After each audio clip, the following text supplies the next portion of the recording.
Hello guys, welcome back to my channel. For today video natin guys, meron lang akong i-vlog sa inyo.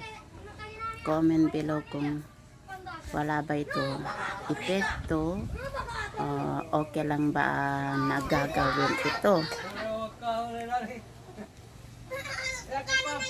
Maingay sa labas mga bata guys, pasensya na. Ang gagawaan ko ng vlog guys ay nogab ko. Dali guys, may bibili lang. Okay, to continue natin ang ating vlog guys. Pasensya na naputol kasi may bumili. Hapon na kasi marami ng mga bata na bibili. So, ngayong gawaan ko ng vlog guys ay meron dito nagpupunta dito sa aming barangay na dito sa aming baryo na ano guys, yung sa cellphone ba, pero hindi ko nabasa kung anong program yun. So kalimutan ko guys kung ano bang program yung ginagamit nila, na itatanong ko lang dito sa inyo kung sinong makapanood sa aking video na baka ito ay kilala din nyo. So ano nga ba yun guys? Yung masano? Pila sa kabuting utangaya na. Sa kabutong utanga 35 plus 18 45 53. 53 Sandali lang guys, ano muna tayo, magbenta muna tayo. May bibili ng mantika.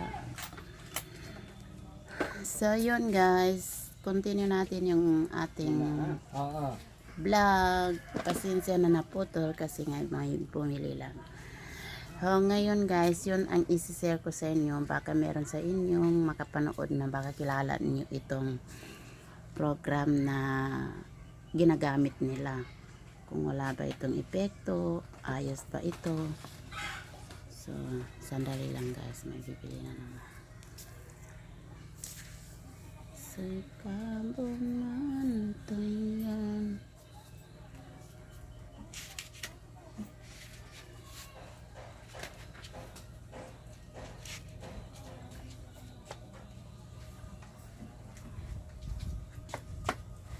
Dua isa. Ini wa dua isa. Duay maliga, duay maputi. Ito. Isa ay maputi. Yang mana ya marak ke maliga? Uy. Na mambo na sanga na yugo. Pero maputi, marakli maliga.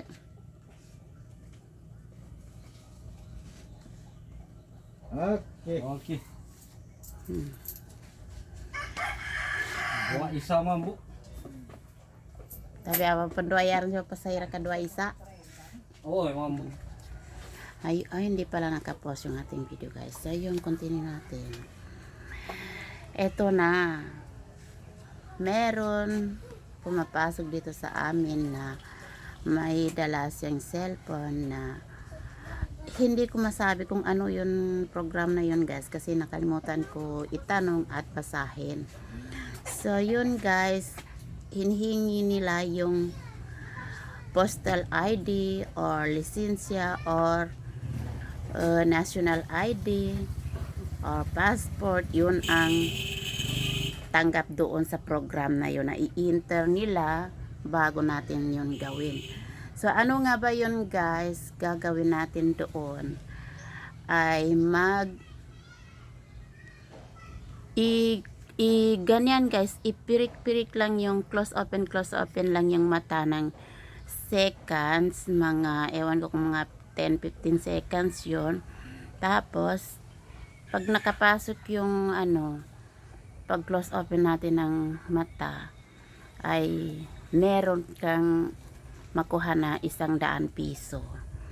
So yun guys, 100 piso. Doon na naman sa susunod na lalaki ay ganon din sa kanya, valid ID din, yun ganon din, same din ang kailangan, lisensya ka man, wala kung anong meron ka, may lisensya ka or passport or national ID or postal ID. Yun ang tanggap doon. So, doon naman sa kanya guys ay 150 piso ang ibibigay niya sa kada personal na mag-close open ng mata, ganyan.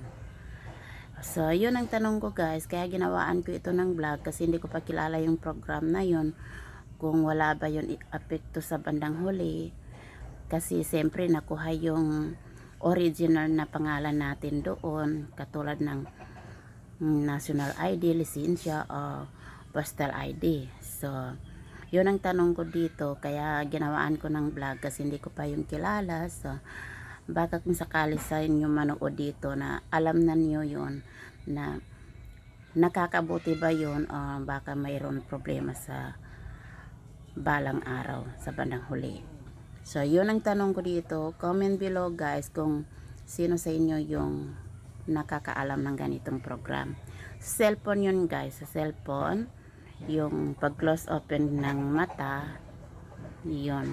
Ang hinihingi ay postal ID, lisensya, or passport. Kung yun ang tanggap doon sa program nila, i-enter nila yung national ID mo o di kaya kung anong meron ka. Yun tinawag ko na yun na binanggit ko na yun na mga ID. Lisensya ang pwede, postal ID pwede, at saka national ID pwede, at saka passport. So yun ang alam ko doon na tanggap nila na mga ID. So kung alam nyo, kung sino sa inyong nakakaalam ng ganun guys, comment below please kung wala ba itong apekto. Meron din ba dyan sa inyong lugar na ganitong ginagawa nila? Kasi maganda guys kung wala itong problema sa bandang huli. Nagpirik-pirik ka lang ng mata ganyan, tapos may 100 ka na. Sa susunod naman na pupunta dito, ganon din, 150 naman doon sa kanya. Mataas yun.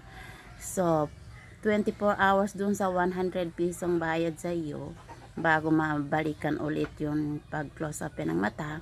Doon sa isa naman, pwede 3 beses.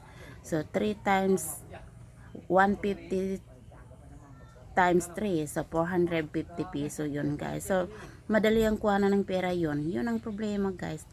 No, hindi namin alam kung wala ba yun apekto sa huli, bandang huli, hindi tayo magka-problema, hindi tayo masabihan ng scammer. So, yun ang paggawa ko ng vlog dito guys. Thank you for watching. Please don't forget to like, comments, and subscribe. Bye bye. See you for my next video.